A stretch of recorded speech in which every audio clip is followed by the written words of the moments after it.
সকালে জলখাবারে কী বানাবো ভাবতেই মনে হলো রাতে যে ভাতটা বেঁচে গিয়েছে সেটা দিয়ে কিছু একটা টেস্টি খাবার বানিয়ে ফেলি। এর জন্য আমি প্রথমেই একটা ছোট আলু, কিছুটা বিনস, একটা গাজর, দুটো কোচানো লঙ্কা, সামান্য শসা আর একটা পেঁয়াজ কুচিয়ে নিয়েছি। কিছুটা আমি ফ্রোজেন মটর নিয়েছি, একটা ডিম নিয়েছি।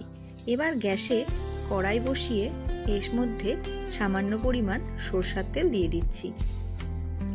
তেলটা গরম হয়ে গেলে এর মধ্যে আমি এক এক করে কেটে রাখা সবজিগুলো দিয়ে দিচ্ছি।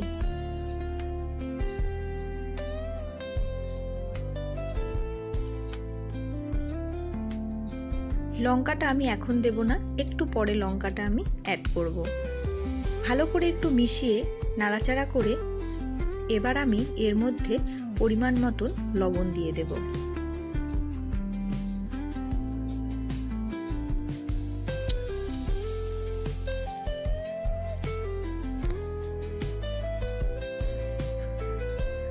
আবারও একটু ভালো করে নাড়াচাড়া করে এবার আমি কোচানো লঙ্কা দিয়ে দিচ্ছি, দিয়ে আবারও একটু মিশিয়ে দেব। এই পর্যায়ে আমি সামান্য পরিমাণ হলুদ ব্যবহার করব। আবারও ভালো করে কিছুক্ষণ একটু ভেজে নেব।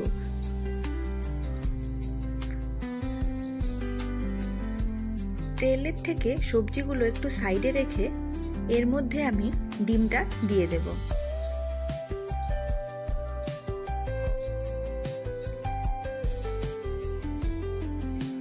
এবার ডিমের সাথে ভালো করে সবজিগুলো মিশিয়ে আবারও একটু ভাজা ভাজা করে নেব।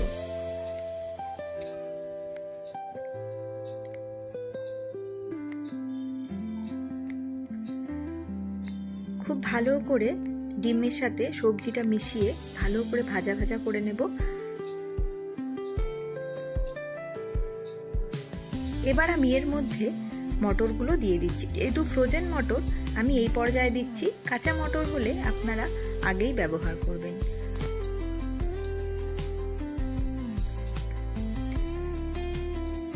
ভালো করে মিশিয়ে নিয়ে এবার আমি এর মধ্যে একটু ম্যাগি মশলা অ্যাড করব।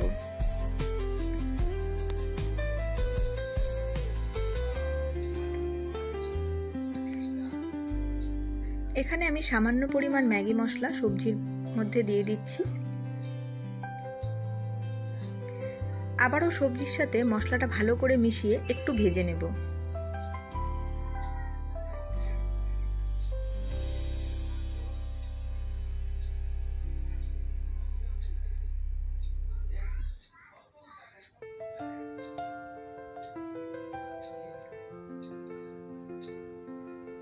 সবজির সাথে ভালো করে মশলাটা মিশে গেলে এবার আমি এর মধ্যে ভাতটা দিয়ে দিচ্ছি। ভাতটা দিয়ে দেওয়ার পর আবারও খুব সুন্দর করে সবজির সাথে ভাতটা মিশিয়ে দিতে হবে।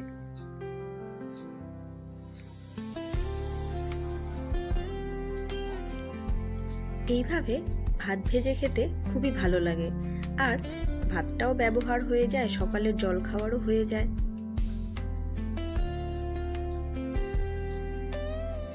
খুব সুন্দর করে মিশিয়ে নিয়ে এবার আমি বাকি মশলাটা দিয়ে দিচ্ছি।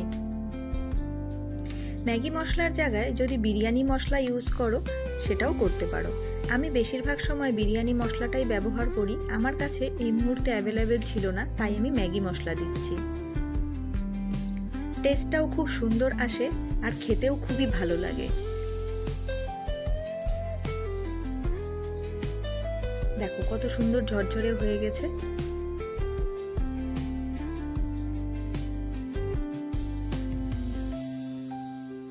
এই ভাত ভাজাটা শুধু শুধুই খেতে কিন্তু খুবই ভালো লাগে, আর গরম গরম পরিবেশন করবে, খুবই খেতে টেস্টি লাগে। আমার এই ভিডিওটা যদি ভালো লাগে অবশ্যই একটি লাইক কমেন্ট করো। ভিডিওতে যদি কোনো ভুল ত্রুটি হয়ে থাকে তাহলে অবশ্যই কমেন্টের মাধ্যমে জানিও।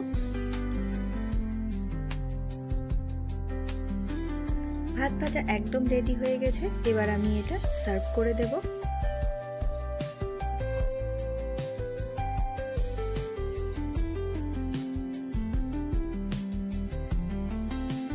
এভাবে এভাবে একবার বাড়িতে বানিয়ে অবশ্যই খেয়েও আমায় কমেন্টের মাধ্যমে জানাতে ভুলো না।